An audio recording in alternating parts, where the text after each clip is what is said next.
रुक जाना नहीं तू कहीं हार के, कांटों पे चल के मिलेंगे साए बहार के। तो मेरे प्यारे बच्चों, हमें रुकना नहीं है, हमें आगे बढ़ते रहना है और हमें सीखना है। हमें मंदन नहीं चाहिए, हमें चाहिए त्वरण, यानी कि हमारे वेग की दिशा तो समान रहे किंतु उसका जो परिमाण है, मैग्नीट्यूड है, उसमें क्या होता रहे, इंक्रीमेंट होता रहे। तो बच्चों हमें सरल रेखीय गति करनी है, यानी कि हमें सीधे प्रोग्रेस पानी है। तो बच्चों लास्ट लेक्चर में हम लोगों ने बातचीत करी थी त्वरण की।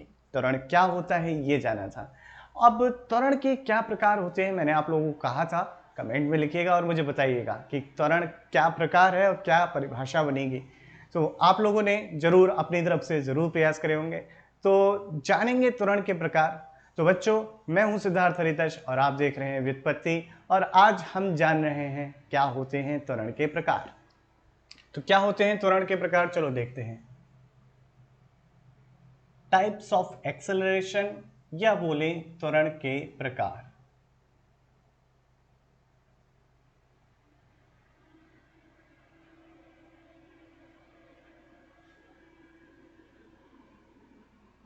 देखिए नेगेटिव पॉजिटिव प्रकार में नहीं आता, ये याद रखिएगा, नेगेटिव पॉजिटिव कोई प्रकार में नहीं आता है, ध्यान रखिएगा, ठीक है।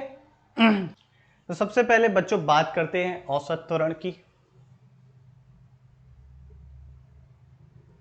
औसत त्वरण इंग्लिश में बोलते हैं इसे एवरेज एक्सेलरेशन। क्या होता है ये एवरेज एक्सेलरेशन, आइए जानते हैं कि क्या है ये एवरेज एक्सेलरेशन। अब देखो कोई वस्तु का किसी समय में, मान लीजिए वस्तु, देखिए ये आपका ना मूल बिंदु है, यहां पर ये आपका मूल बिंदु हो गया O। किसी t is equal to t1 time पर वस्तु का जो वेग मैंने देखा, वो वेग देखा मैंने v इनिशियल है, और कुछ समय बाद मैंने अपनी स्टॉप वॉच देखी, टाइम कुछ हो रहा था t is equal to t2 second, और उस समय मैंने वेग देखा तो वेग कुछ vf कह दिया, जो ऑब्जर्व किया फाइनल उसे मैंने vf वेग कह दिया। तो औसत त्वरण जो होता है कुल वेग में परिवर्तन तथा वेग में परिवर्तन में होने में जितना समय लगा उसका अनुपात होता है औसत त्वरण। तो औसत त्वरण बराबर क्या हो गया, औसत त्वरण यानी कि एवरेज एक्सेलरेशन बराबर बेटा हो गया आपका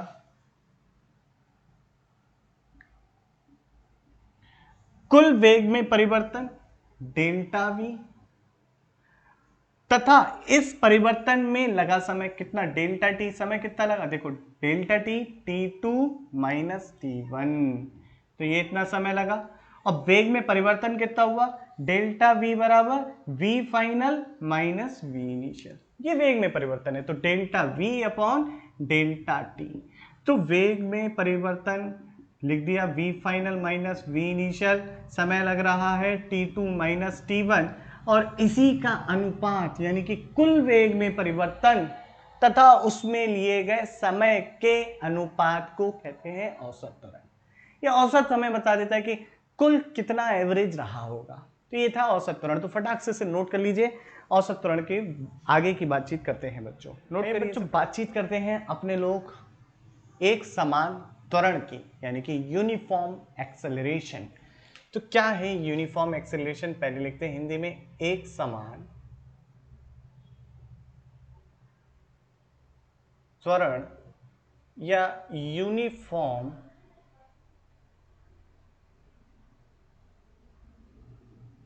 एक्सेलरेशन। क्या होता है यूनिफॉर्म एक्सेलरेशन, एक समान त्वरण? तो बिल्कुल वही परिभाषा है जिस तरीके से पहले पढ़ी थी।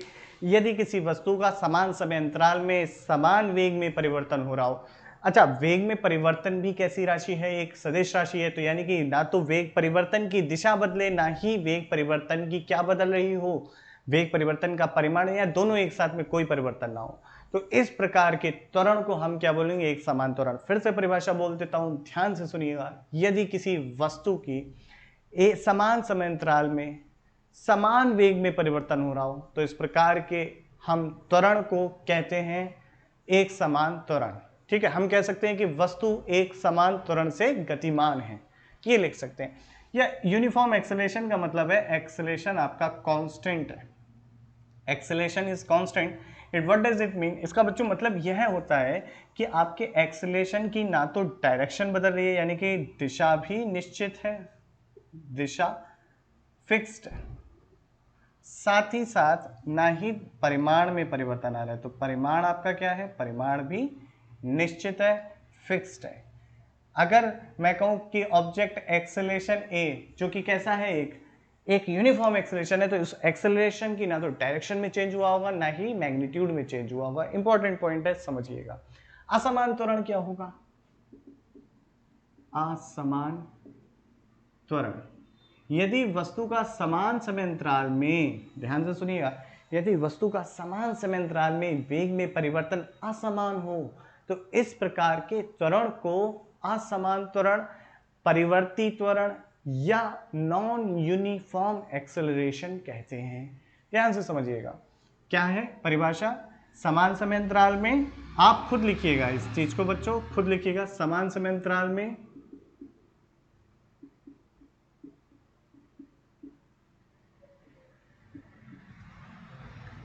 असमान वेग परिवर्तन, असमान वेग परिवर्तन हो तब तो इस प्रकार के त्वरण को क्या कहते हैं, इस प्रकार के त्वरण को कहते हैं परिवर्ती, और क्या बोल सकते हैं हम इसे, वेरिएबल। और बच्चों देखो दूसरा क्या कहला सकता है, नॉन यूनिफॉर्म, जिसे बच्चों और क्या बोल सकते हैं, असमान।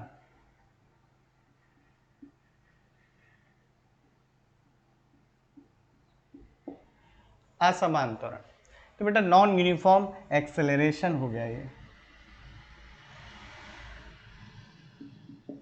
ठीक है, तो ये है नॉन यूनिफॉर्म एक्सेलरेशन की बातचीत। औसत त्वरण पढ़ लिया, एक समान त्वरण पढ़ लिया।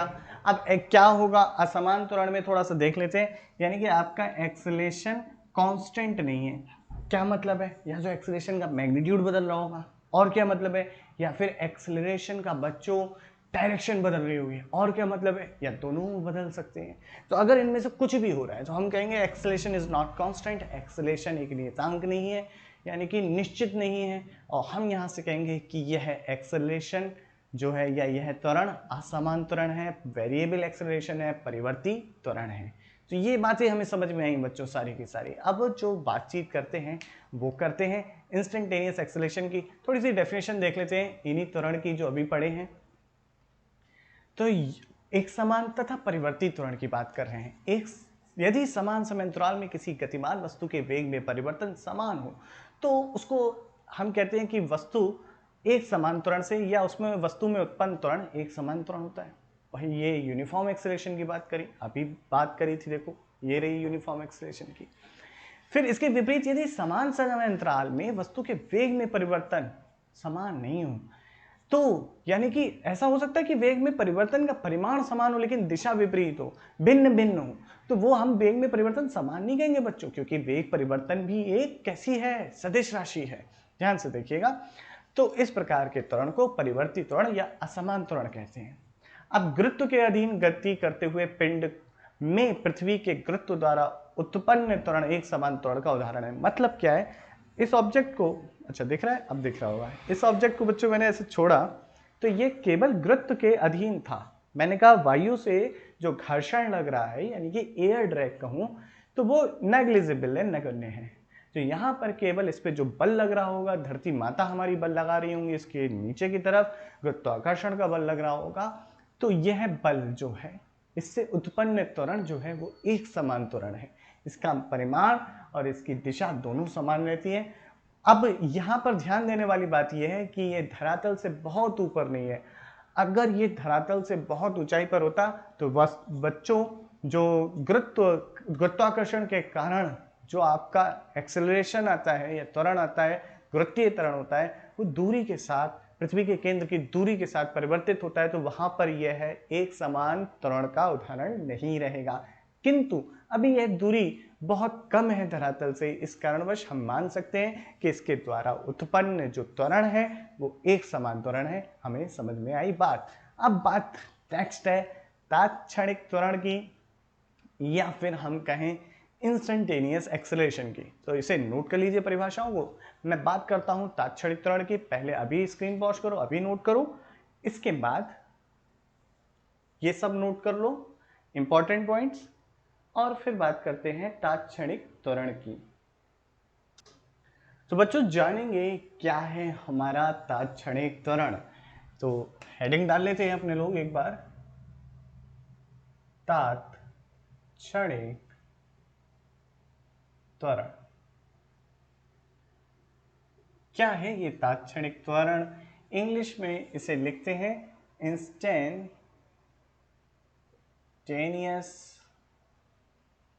एक्सेलरेशन।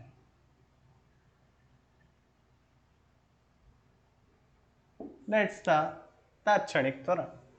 अब बच्चों तात्क्षणिक त्वरण है क्या, जानते हैं इसको, समझते हैं क्या है तात्क्षणिक त्वरण।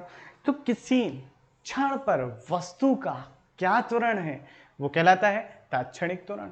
अब वही परिभाषा सारी की सारी जो हमने चाल या वेग के लिए इस्तेमाल करी, तात्क्षणिक त्वरण के लिए भी कहेंगे। किसी अति सूक्ष्म समय अंतराल के अंदर जो वस्तु का औसत त्वरण होता है वो होता है तात्क्षणिक त्वरण। बिल्कुल वैसे ही लिखेंगे। तो अति सूक्ष्म समय अंतराल के अंदर जो वस्तु का औसत त्वरण होता है, औसत त्वरण क्या होता है? Delta we by delta T. यानी कि वस्तु के वेग में, उस छोटे से समय अंतराल में जो वस्तु के वेग में परिवर्तन हुआ और उसको भाग दे रहे किससे? उस छोटे से समय अंतराल से। और छोटे से समय अंतराल को किस तरीके से लिखते हैं? लिमिट डेल्टा टी बहुत छोटा है, डेल्टा टी शून्य के लिए अग्रसर है, या इंग्लिश में बोले इट्स टेंडिंग टुवर्ड्स जीरो। तो जो एक्सेलरेशन आता है ये आपका इंस्टेंटेनियस या तात्क्षणिक त्वरण आता है। ये आसान बातचीत है, एकदम आसान, समझ में आती है बातचीत। इसके आगे देखो, इसी चीज को दूसरे शब्दों में हम लिख देते हैं dv बाई dt, यानी कि वेग का अवकल गुणांक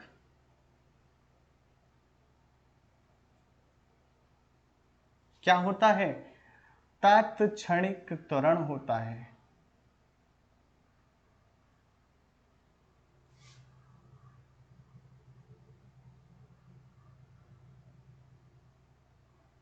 अच्छा भाई, ये बात हो गई। अब देखो, जो आपका तात्क्षणिक त्वरण है dv बाई dt लिखा जा सकता है, ये हो गया एक्सेलरेशन। और क्या लिख सकते हैं? आइए देखिए, एक्सेलरेशन को देखो, वेलोसिटी बराबर क्या होता है? वेलोसिटी हमने पढ़ा था, तात्क्षणिक जो आपकी जो वेग होता है वो क्या होता है, या इंस्टेंटेनियस वेलोसिटी, वो बराबर होता है ds बाई dt, यानी कि विस्थापन का अवकल गुणांक। तो इसको क्या लिख सकते हैं? इसको इस तरीके से लिख सकते हैं भाई, बात यही है, v का अवकल गुणांक, जैसे वेग का अवकल गुणांक बोला मैंने।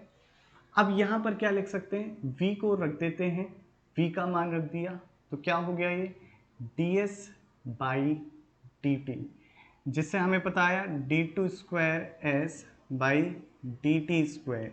ये हो गया बेटा हमारा एक्सेलरेशन। यानी कि जो विस्थापन का द्वितीय अवकल गुणांक है वो कहलाएगा हमारा एक्सेलरेशन। तो ये पॉइंट भी नोट करना, विस्थापन का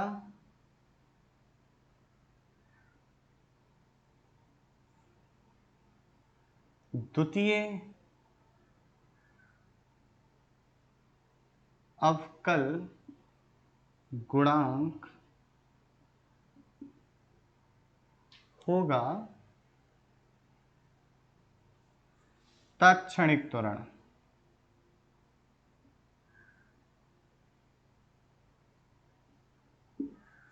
ठीक है बच्चों, आसान बातचीत है सारी की सारी। और समझते हैं कैसे और क्या लिखा जा सकता है, इसको देखते हैं। तो इसे मिटा देता हूं मैं, और यहां पे देखते हैं हम। देखो, हम एक्सेलरेशन को ऐसे लिख सकते हैं dv बाई dt।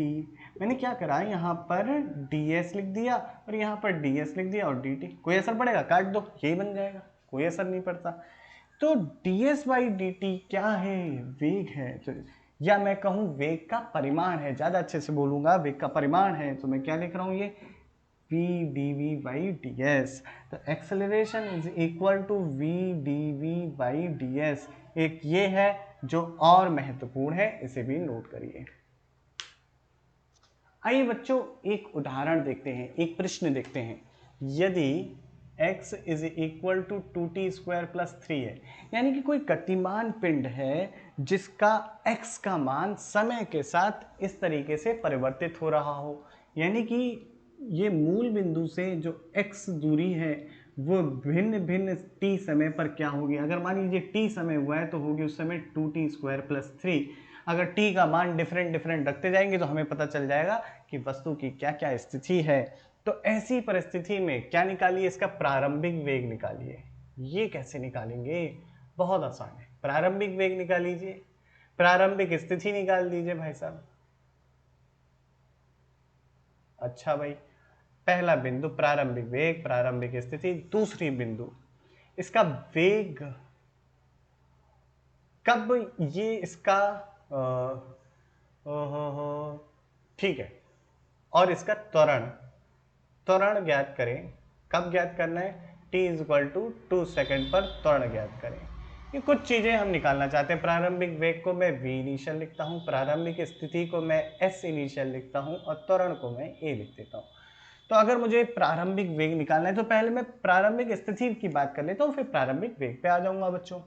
तो प्रारंभिक अगर मैं स्थिति बात करूं तो जब ऑब्जर्वेशन चालू किया था तब इसकी स्थिति क्या थी, यानी कि t इक्वल टू 0 की बात कर रहा है। तो t इक्वल टू 0 पर जो पोजीशन x का मान कितना होगा, वो है 3। तो ये इसकी प्रारंभिक स्थिति, यानी कि जब से ऑब्जर्वेशन चालू किया था तो यहां था। तो यह है इसकी स्थिति मूल बिंदु से, ये x का मान है और ये इसकी इनिशियल पोजीशन है। समय हो रहा है t इक्वल टू 0। बहुत बढ़िया भाई, बहुत बढ़िया। आगे की बात सुनो, प्रारंभिक वेग। तो वेग कैसे निकालूं मैं? तो क्या होता है, अगर जो इसका मेरे को भिन्न भिन्न मानों के लिए क्या दे रखा है, पोजीशन दे रखी है ना, x की वैल्यू दे रखी है, मूल बिंदु से कितना आगे गया ये दे रखा है, तो मुझे विस्थापन दे रखा है कुल मिला के। तो विस्थापन दे रखा है बच्चों, तो मैं इससे निकाल सकता हूँ वेग। कैसे? d विस्थापन का अवकल गुणांक ही होता है वेग। तो मैंने कर दिया यहाँ पर d by D T 2t² plus 3। ध्यान से देखिए, t ये कांस्टेंट है, बाहर आ जाएगा। जिन बच्चों को अवकल गुणांक निकालने नहीं आते वो भौतिक गणित वाली सीरीज में जाइए, सारी वीडियोस देखिए, सब आ जाएगा। तो ये हो गया आपका 2t dt² और 3 का अवकलन 0 होता है। तो वेग बराबर हो गया आपका 4t। ये हो गया आपका क्या? वेग। अब पूछा क्या है? प्रारंभिक वेग बताओ, यानी कि इनिशियल। तो t का मान क्या रखना है? t का मान 0 रख देंगे। तो t इज इक्वल टू 0 पर क्या आएगा? v इज इक्वल टू 0 आ जाएगा, यानी कि प्रारंभिक वेग इसका क्या है? 0 है। त्वरण निकालिए 2 सेकंड पर। तो भाई त्वरण क्या होता है बच्चों? त्वरण क्या होता है? त्वरण होता है वेग का अवकल गुणांक। तो वेग का अवकल गुणांक कैसे निकालूं? बहुत आसान है भाई। वेग का अवकल गुणांक होता है त्वरण। तो वेग का अवकल गुणांक देखो भाई, वेग आपका है 4t, इसका अवकल गुणांक 4 है। तो ये 4 मीटर प्रति सेकंड स्क्वायर के एक्सेलरेशन से वस्तु चल रही है, कांस्टेंट आया है, यानी कि एक समान त्वरण से चल रही है, एक समान त्वरण से चल रही है।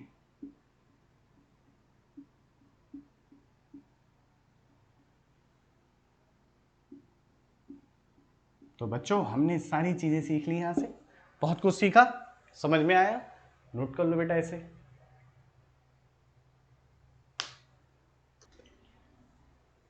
बच्चों गति की कुछ समीकरणें होती हैं, आपने ये बच्चों 9th क्लास में पढ़ी होंगी। गति की बच्चों हमारे पास कुछ समीकरणें होती हैं, कक्षा 9 में पढ़ी थी।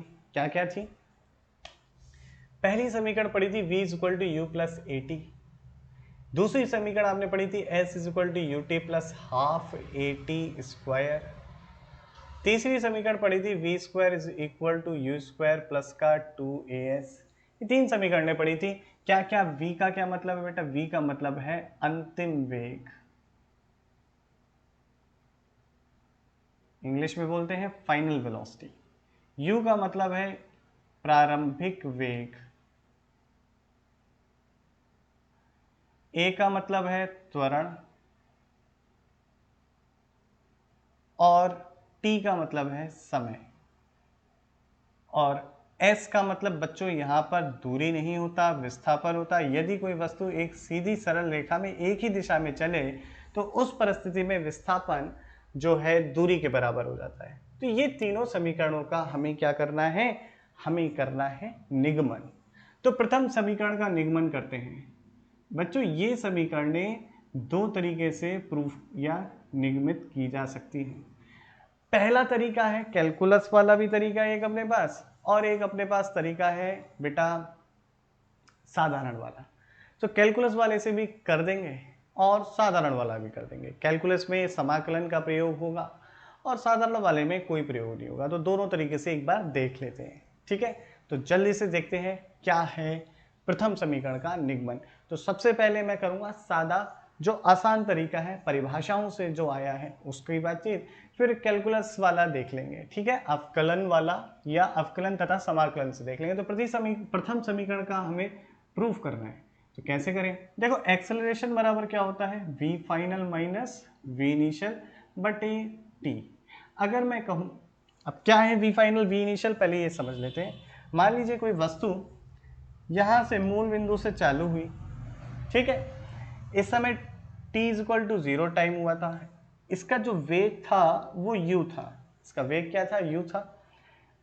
t समय पश्चात ये s विस्थापित हुई at t is equal to t, यानी कि समय जो t हुआ था जब, तो ये s विस्थापित हुई और इस समय पर इसका जो वेग था वो v था। तथा ध्यान देने वाली बात है, यहां पर जो है वस्तु का त्वरण है एक समान त्वरण। तो वस्तु एक समान त्वरण से त्वरित है। वस्तु एक समान त्वरण से त्वरित है।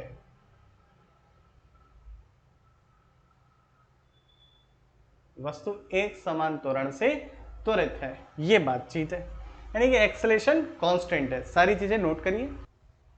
तो बच्चों ये जो समीकरणें होती हैं ये तब हम इस्तेमाल करते हैं जब वस्तु एक समान त्वरण से त्वरित होती है। इसलिए इन्हीं जो इक्वेशंस को कहते हैं एक समान त्वरित गति के समीकरण, ठीक है। तो इस बात को याद रखिएगा, मैंने बता दिया है। अब बच्चों एक्सेलरेशन की डेफिनेशन का यूज करते हुए हम पहली इक्वेशन प्रूफ करने जा रहे हैं।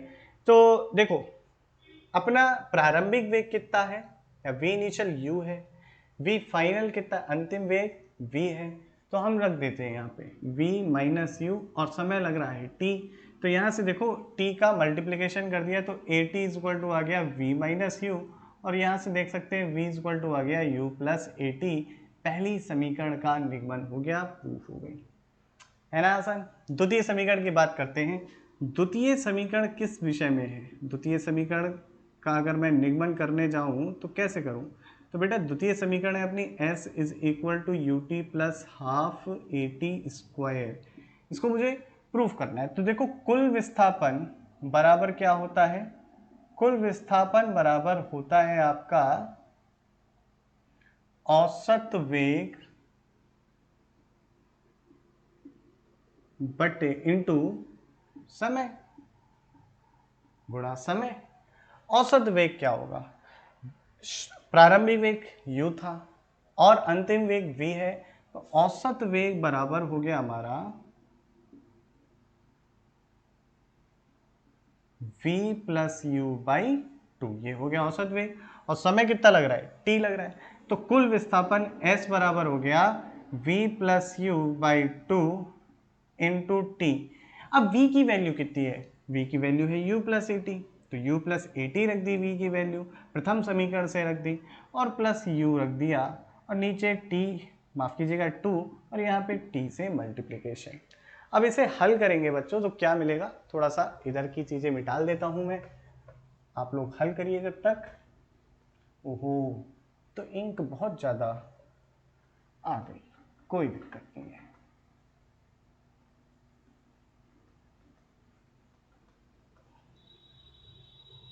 तो देखिए बच्चों क्या होगा, अब s इज इक्वल टू आ गया 2u प्लस ए टी गुणा t बाई 2, गुणा कर दो 2ut plus a t square by 2, और ये हो गया ut plus half a t square, यानी कि द्वितीय समीकरण का भी निगमन हो गया। फटाफट से इसे बच्चों नोट कर लीजिए आप लोग। आइए बच्चों तृतीय समीकरण का निगमन करते हैं। तृतीय समीकरण क्या है?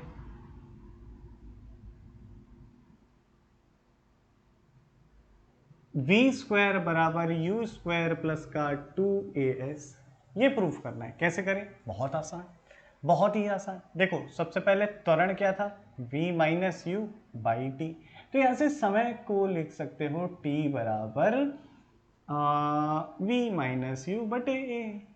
बहुत आसान है, ये इधर चला गया, ये इधर आ गया। अब देखो आपका जो विस्थापन आया था, हमने पढ़ा था औसत वेग गुणा समय।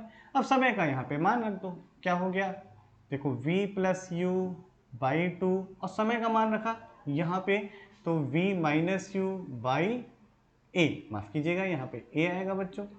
तो हमें देखने को मिलता है s is equal to v square minus का यू स्क्वायर बाई 2a, और इस 2a की गुणा कर दी तो v square minus you square बराबर 2as, और v स्क्वायर बराबर आ जाता है यहाँ से यू स्क्वायर प्लस 2as, और यहाँ पर हम इसे डब्बे में बंद कर देते हैं, तो हमें मिल जाती है गति की तृतीय समीकरण भी। तो ये था तीनों समीकरण का निगमन। अब इनके ऊपर आधारित प्रश्नों को देखेंगे।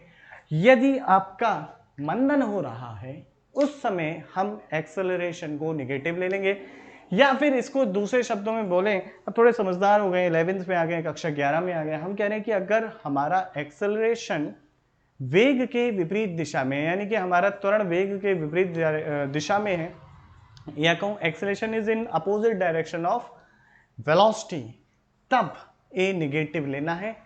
अगर वेग मेरा x धनात्मक x अक्ष की तरफ है, धनात्मक लो, ऋणात्मक x अक्ष की तरफ है, ऋणात्मक लो। विस्थापन ध्यान रखना, अगर वस्तु की अंतिम स्थिति प्रारंभिक स्थिति के आगे है तो धनात्मक, और अगर पीछे है तो ऋणात्मक। अगर वही है जहां प्रारंभिक स्थिति है तो विस्थापन शून्य।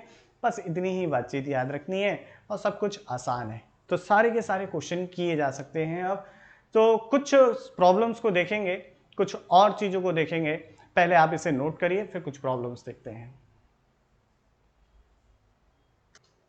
बच्चों वाहनों की अवरोध दूरी देखते हैं। क्या मतलब है? अब साइकिल से जा रहे हो, आप साइकिल से जा रहे हो, आपने देखा कि कुछ दूरी पर गड्ढा है, आपने ब्रेक लगा दिए। अब ऐसा तो है नहीं कि आपकी साइकिल तुरंत रुक जाएगी, कुछ दूरी चल के साइकिल रुकती है।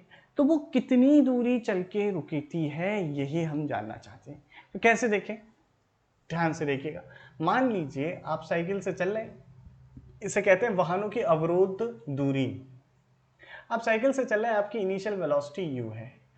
अब क्या हुआ, आपको यहां पर कुछ दूरी पर, आपको d दूरी पर गड्ढा दिखाई दे रहा है। अब देखिए ध्यान से समझिएगा, d दूरी पर एक गड्ढा दिखाई दिया, आपने क्या किया? ब्रेक लगा दिया। ब्रेक से क्या होगा? आपकी गति बढ़ेगी या घटेगी? भाई ब्रेक से गति किसी की बढ़ रही है तो वो ब्रेक छोड़ के, वो दुनिया छोड़ के चला जाएगा। ब्रेक की तो बात ही छोड़ दीजिए। तो ब्रेक लगाने पर आपकी गति घट रही है, यानी कि मंदन हो रहा है, यानी कि वेग के विपरीत दिशा में आपका त्वरण है। तो आपका जो ये मंदन हो रहा है, ए इधर की तरफ हो रहा है। अच्छा, आप क्या चाहते हो? मैंने कहा कि आप कुछ s दूरी चलकर रुक गए, गड्ढे से पहले ही रुक ले रहे हैं, सेफ्टी पर्पस। तो ऐसी परिस्थिति में बच्चों क्या होगा, अगर आप कुछ s दूरी चल के रुक गए तो आपका देखो विस्थापन कितना हुआ? विस्थापन हुआ s। आपके अगर मैं बात करूं एक्सेलरेशन, नेगेटिव ले लेंगे। आपके प्रारंभिक वेग कितना है? u है। अंतिम वेग, जब आप रुक गए तो आपका वेग क्या हो गया? शून्य। तो अंतिम वेग हो गया शून्य। अंतिम वेग बेटा आपका v क्या हो गया? शून्य हो गया। ध्यान से समझते हैं, गति की हम तृतीय समीकरण का इस्तेमाल करते हैं, v square equal to u square plus 2as। V square शून्य, यू स्क्वायर, यू आपका विस्थापन धनात्मक है क्योंकि आपका फाइनल पॉइंट इनिशियल पॉइंट के आगे है, तो विस्थापन धनात्मक है लेकिन त्वरण ऋणात्मक है, तो माइनस का 2as। तो ये s जो दूरी आई ये आई यू स्क्वायर बाई 2a। अब ध्यान से समझो बच्चों कि मुझे मेरे ब्रेक से कितना मिनिमम त्वरण हो कि मेरी साइकिल गड्ढे में ना जाए, ये जानना चाहता हूं कि कितना मिनिमम मतलब न्यूनतम मुझे मंदन चाहिए, ये जानना चाहता हूं। तो कुल मिला के मैं इसको ऐसे देख सकता हूं, अगर ये जस्ट गड्ढे से पहले ही रुकी हो d दूरी पर, भाई आपका अगर त्वरण कम है तो साइकिल ज्यादा दूरी चल के रुकेगी, त्वरण कम है a कम हो गया s बढ़ जाएगा तो आपकी साइकिल ज्यादा दूरी चल के रुकेगी। तो अब मैं चाहता हूं कि कितना कम हो कि मैं बच जाऊं, तो क्या होना चाहिए, मैं कहता कि अगर साइकिल d दूरी से जस्ट पहले ही रुक रही है, यहां पे गड्ढा स्टार्ट हुआ है तो d दूरी से जस्ट पहले ही रुक रही है, तो उस परिस्थिति में मेरा जो मंदन रहा होगा वो न्यूनतम रहा होगा सेफ्टी पर्पज से, ठीक है। तो वो न्यूनतम मंदन कितना चाहिए होगा मुझको, तो वो हो जाएगा बेटा यू स्क्वायर बाई 2d, इतना न्यूनतम मंदन ए मिनिमम चाहिए होगा। ये न्यूनतम मंदन हो गया मेरा। आगे की बात सुनते हैं बच्चों, अगर मेरा प्रारंभिक वेग ज्यादा होगा, मान लीजिए मेरा पहले वेग था यू स्क्वायर, ठीक, तो मैं s दूरी चल के रुक गया, s दूरी चल के रुक गया। अब अगर मेरा प्रारंभिक यू स्क्वायर नहीं था, मेरा प्रारंभिक वेग u था, तो मैं s दूरी चल के रुक गया। अगर मेरा प्रारंभिक वेग nu हो जाए तो मैं कितनी दूरी चल के रुकूंगा, तो मैंने कह दिया ये s प्राइम दूरी चल के रुकूंगा।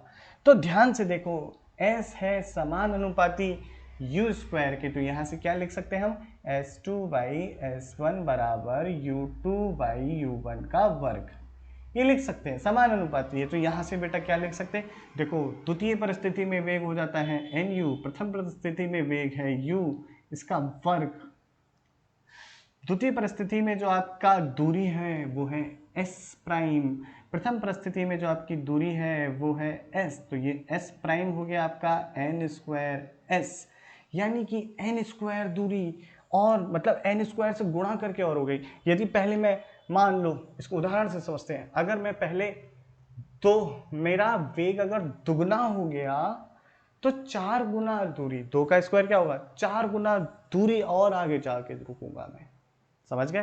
तो इसलिए कहते हैं हल्के हल्के चलो, हल्के हल्के चलो, दूरी बना के चलो, क्योंकि अगर अचानक से सामने वाले ने ब्रेक मारे तो आपको भी ब्रेक मारने पर आपको दूरी मिल जाए ताकि आप रुक जाओ, कहीं वरना उसके कार में घुस जाओगे, समझे ना आप।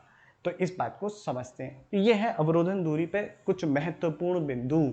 तो ये हमने जाना कि न्यूनतम, हमें अगर मंदन निकालना हो कि कितना न्यूनतम मंदन होना चाहिए कि व्यक्ति ना गिरे, ये ले लेंगे भाई।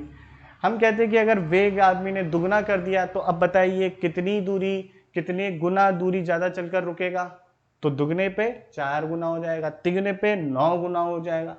वेग अगर प्रारंभिक वेग 3 गुना हो जाए तब क्या है, तो मतलब n पर क्या हो जाएगा, n स्क्वायर गुना दूरी हो जाएगी बच्चों। तो ये नोट कर लीजिए बच्चों।